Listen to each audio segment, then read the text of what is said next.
Hello everyone, my name is Cindy Renteria. I am one of the home visitors here at Savoy Home Base. I would like to welcome you to our program this school year. I hope you guys had a safe summer and stayed healthy. I know this time around will be a little different because of what COVID-19, but together we can make it work. Now we're gonna start with our greetings song. I'm gonna go ahead and sing it first, and then we'll take a pause so you can go ahead and sing it with your son or daughter. Let's all clap, Miss Cindy is here, Miss Cindy is here, Miss Cindy is here. Let's all clap, Miss Cindy is here, Miss Cindy is here today. And in this song, you can add your son, your daughter's name, or any family member you have at home so y'all can all sing it together. It's a really cute short song. Now we're gonna go ahead and read this book. We will be reading Black and White Book of Faces. Here we have the cover of the book. Here is the nose. We can all touch our nose. Now we have our mouth. Have our ears. We actually have 2 ears, 1 and 2 ears. Now we have our cheeks. You can pinch your cheeks. Glasses. Some of us may wear glasses. Miss Cindy has glasses. And we have eyes. We have 1, 2 eyes. We have our hair. Some may have short hair, longer hair than Miss Cindy. And you have freckles. Miss Cindy doesn't have any freckles, but my sister does. So maybe one of you guys have somebody that has freckles.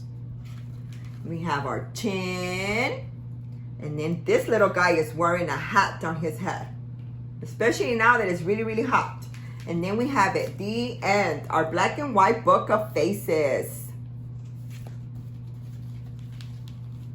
Now, mommies, we're gonna have this activity that you'll be able to do with your daughter or son at home. We'll be sending you faces that look like this. We have a happy face right here. We have a, you may say a little frightened, scared face here. We have a sad face here. And we have kind of a grumpy face here. You'll be getting all these faces in a smaller version, so you'll be able to do a small book with your child. Also, I suggest if you have any type of family pictures or even magazine pictures will be work really, really good.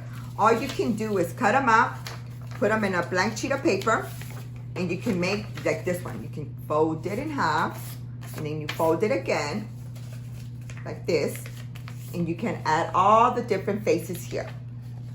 And tell your son or daughter, how do you think this one feels? Why do you think he feels happy? Some may say he feels happy because he had cereal today, or some may say he feels happy because he's gonna get to watch Paw Patrol. And all you wanna do is ask open-end questions with your child during the activity. And if he's able to use the scissors on his own, go ahead. And if not, you can do hand over hand. You can guide him through it. And if totally no, you can go ahead and cut them ahead of time. So whenever it's time to do the activity, it'll be much easier. And then you're gonna get to glue your face on one of the papers. I chose happy. So we're gonna have this one, and you can ask him, like I said again, you can ask him, why do you think he's happy? And if he's not giving you a response, just try. What makes you happy? What makes you happy? What makes mommy happy? And then you can go ahead and start the conversation. And if he's still not trying to give you anything, you can always say, oh, I think he's happy because he's going to go outside. As we're wrapping this up in this activity, we're going to be very excited to see what kind of little books you guys come up with. And with your help, your child, your son or daughter can learn all these new domains, which in social emotional is when your son or daughter begins to be more independent, learning how to control their own feelings. At this time, it's mainly their own feelings. When it comes to physical, eye and hand coordination, motor coordination improvement, it improves very much. Eye and hand coordination will be like when they're holding the scissors and they're trying to cut a paper, or when they're trying to pick up material, that's eye and hand coordination. Cognitive, learning to patiently solve problems on his own. At this time, your son or daughter is focusing on one activity for a long period of time, remembering events and places. Language, listens closely to conversations, uses longer sentences with more words. And here we have, now we're going to discuss what is play is to learn. And we have practice play, which is repetitions.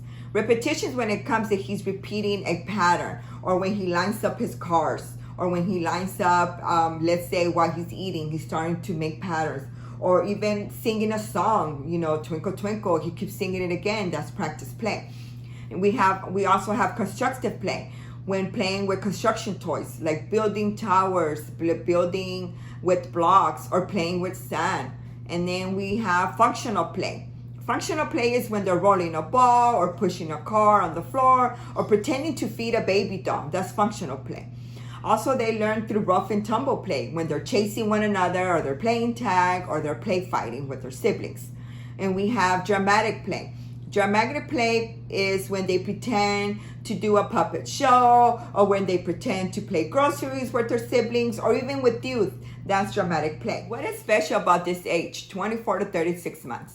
At this time frame, they listen and speak with more patience. They're able to concentrate for a longer period of time when it comes to playing, or even when they're doing an activity with you or with their siblings or on their own.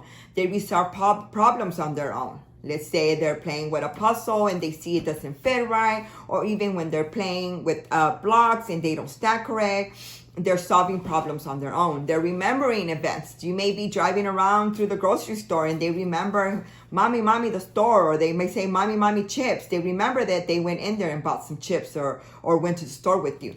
They begin to make patterns. They start to sort things, become more independent, wanting to put their shoes on by themselves, feed themselves, pour juice on their cups by themselves, and especially use the word mine a lot. It's okay at this time of age that they begin to say that everything is mine. Even when it's not, they say mine. Also, they're able to catch a ball, or even begin to jump or balance themselves when they're going up and down the stairs, or when they're trying to ride a tricycle. And also at this time of age, they begin to cut and draw with scissors. And this comes to an end, and I just want to say thank you so much for giving me your time and allowing me to discuss this activity with you and sing along and read a book to you. And also, if you have any questions or concerns or anything about this activity, feel free to ask your home visitor, or you can always ask me. Once again, my name is Miss Cindy Renteria, and I would like to welcome you guys to Savoy Home Base. Thank you so much.